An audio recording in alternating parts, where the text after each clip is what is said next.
ಅನ್ಸುತ್ತೆ, ನಾವು ಇದೇ ತರ ಮುಂದೆ ಆಗ್ಬೇಕು ಅಂತ. ಟಿವಿಲೆಲ್ಲ ಪೊಲೀಸರು ನೋಡ್ತಾ ಇರ್ತೀರಾ, ಮತ್ತೆ ಎದುರುಗಡೆ ಎಲ್ಲ ನೋಡ್ತಾ ಇರ್ತೀರಾ, ಅವಾಗ ಏನ್ ಅನ್ಸುತ್ತೆ? ಇವಾಗ ಯೂನಿಫಾರ್ಮ್ ಹಾಕೊಂಡು ಪೊಲೀಸರ ಜೊತೆನೆ ಬಂದು ಇದ್ ಮಾಡ್ತಾ ಇದ್ದೀರಲ್ಲ, ಹೆಂಗ್ ಅನ್ಸುತ್ತೆ? ಖುಷಿ ಅನ್ಸುತ್ತಾ? ಖುಷಿ ಅನ್ಸುತ್ತೆ ಸರ್, ನಿಮ್ ಫ್ರೆಂಡ್ ಹೆಂಗ್ ಅನ್ಸುತ್ತೆ? ಖುಷಿ ಅನ್ಸುತ್ತೆ ಸರ್ ಅಷ್ಟೇ. ನಿಮ್ ಮುಂದೆ ಏನಾದ್ರು ಪೊಲೀಸ್ ಅಧಿಕಾರಿ ಆಗ್ಬೇಕು? ನಮ್ ಪೊಲೀಸ್ ಅಲ್ಲ ಸರ್, ಆರ್ಮಿ ಆಗ್ಬೇಕು. ಆರ್ಮಿಗೆ ಹೋಗ್ಬೇಕಂತ ಹೆಂಗೆ ನಿಮ್ಗೆ ಆಸೆ ಬಂತು ಆರ್ಮಿ ಅಂತ? ಇಲ್ಲ ಸರ್, ನಮ್ಮ ಅಪ್ಪಾಜಿನೇ ಆರ್ಮಿ ಇರೋದು ಸರ್, ಓಕೆ ಓಕೆ. ಸೊ ಅದಕ್ಕೆ ಸೊ ನೀವು ಹಂಗಾಗಿ ಆರ್ಮಿ ಹೋಗ್ಬೇಕು. ಏನ್ ಓದ್ತಾ ಇದ್ದೀರಾ ನೀವು? 10th sir. 10th standard. ಇವತ್ತು ಇಲ್ಲಿ ಕರ್ಕೊಂಡ್ ಬಂದ್ರಲ್ಲ ಪೊಲೀಸರೆಲ್ಲ, ಏನ್ ಅನ್ಸುತ್ತೆ? ಸರ್ ಫಸ್ಟ್ ಟೈಮ್ ಅಟೆಂಡ್ ಮಾಡ್ತಿರೋದಲ್ಲ, ಸ್ವಲ್ಪ ಭಯ ಅನಿಸ್ತಾ, ಆಮೇಲೆ ಏನು ಅನ್ಸುತ್ತೆ. ಪೊಲೀಸರೆಲ್ಲ ಫ್ರೆಂಡ್ಲಿ ಆಗಿ ಸರ್. ಮಾತಾಡ್ತಾ ಇದ್ದಾರೆ. ನಿಮ್ಮ ಹೆಸರು? ದಿವೇಶ್ರೀ ಸರ್.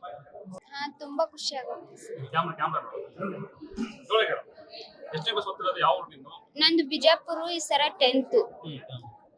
ತುಂಬಾ ಖುಷಿ ಆಗುತ್ತೆ. ಪೊಲೀಸ್ ಆಗ್ಬೇಕು ಅಂತ ಆಸೆ ಇತ್ತು? ಆಸೆ ಇತ್ತು. ಇವತ್ತಿನ ಕಮಿಷನ್ ಆಫೀಸಲ್ಲಿ ಅದು ಕಮಿಷನ್ ಪಕ್ಕದಲ್ಲಿ ಕೂರಿಸ್ಕೊಂಡು ಪ್ರೆಸೆಂಟ್ ಮಾಡಿದ್ದಾರೆ, ಏನು ಅನ್ಸುತ್ತೆ? ತುಂಬಾ ಖುಷಿ ಆಗುತ್ತೆ. ಭಯ ಆಗ್ತಿತ್ತು ಫಸ್ಟ್ ಭಯ ಆಗ್ತಿತ್ತು, ಈಗ ಎಲ್ಲ ರೂಢಿ ಒಂದ್ ಟಿವಿಲೆಲ್ಲ ಪೊಲೀಸರು ನೋಡ್ತಾ ಇದ್ರೆ ಮತ್ತೆ ಎದುರುಗಡೆ ನೋಡ್ತಾ ಇದ್ರೆ ಏನ್ ಅನ್ಸುತ್ತೆ? ತುಂಬಾ ಖುಷಿ ಆಗುತ್ತೆ.